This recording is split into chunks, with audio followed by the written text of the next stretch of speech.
మెదక్ జిల్లా నర్సాపూర్ నియోజకవర్గ పరిధిలో వెల్దుర్తి మండలం ఎలకపల్లి గ్రామంలో బీఆర్ఎస్ పార్టీ నాయకులు ఎన్నికల ప్రచారం నిర్వహించారు.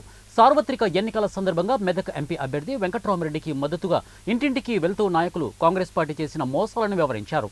ఈ సందర్భంగా నాయకులు మాట్లాడుతూ గత 10 సంవత్సరాల క్రితం గ్రామంలో సాగునీరు ఉండేది కాదని, రైతులు సాగునీరు లేక వ్యవసాయానికి పెట్టుబడి లేక ఇబ్బంది పడేవారని, తెలంగాణ రాష్ట్రం సాధించుకున్న తర్వాత హోల్దీ వాగులోకి నీరు రావడంతో రైతులు సంతోషంగా వ్యవసాయం చేసుకుంటున్నారని, 24 గంటల విద్యుత్తు సరఫరా చేసి కేసీఆర్ రైతులను ఆదుకున్నారని, ఎరువుల కొరత లేకుండా చేసిన కేసీఆర్ను రైతులు మార్చుకోవడం లేదని ఈ సందర్భంగా వారు తెలిపారు. పార్లమెంటు ఎన్నికల్లో బీఆర్ఎస్ అభ్యర్థి వెంకట్రామరెడ్డిని గెలిపించాలని విజ్ఞప్తి చేశారు.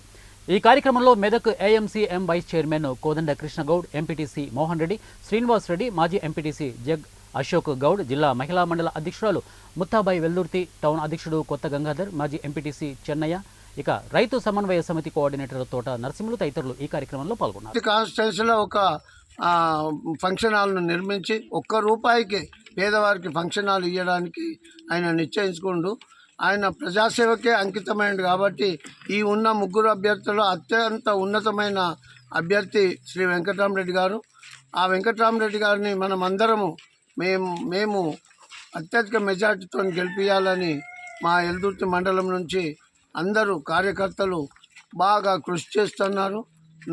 రాత్రింబగళ్ళు వెంకట్రామరెడ్డి కోసము ప్రతి కార్యకర్త ప్రతి ఇంటికి మరి మంచి నీటి సౌకర్యాన్ని కూడా కల్పిస్తూ ఈ ప్రాంత ప్రజలకు మరి ఫర్టిలైజర్ కూడా పూర్తి అందుబాటులోకి తెచ్చినటువంటి ప్రభుత్వం టీఆర్ఎస్ ప్రభుత్వం. నిజానికి చెప్పాలంటే అప్పుడు 200 ఉన్న పెన్షన్ 2000 మరి అయిందంటే అది కేవలం మరి టీఆర్ఎస్ ప్రభుత్వమే చేసింది. ఇంకా ఎన్నో పథకాలు, ముఖ్యంగా ఆడపిల్లలు, పెళ్ళైన ఆడపిల్లలు మరి కానిపోయిన తర్వాత హాస్పిటల్కు తీసుకెళ్ళి హాస్పిటల్ నుంచి మరి 13,000 కిట్తో పాటు ఇంటికి తెచ్చినటువంటి ఘనత, మరి ఇచ్చినటువంటి ఘనత కేసీఆర్ ప్రభుత్వానికి. మరి అదేవిధంగా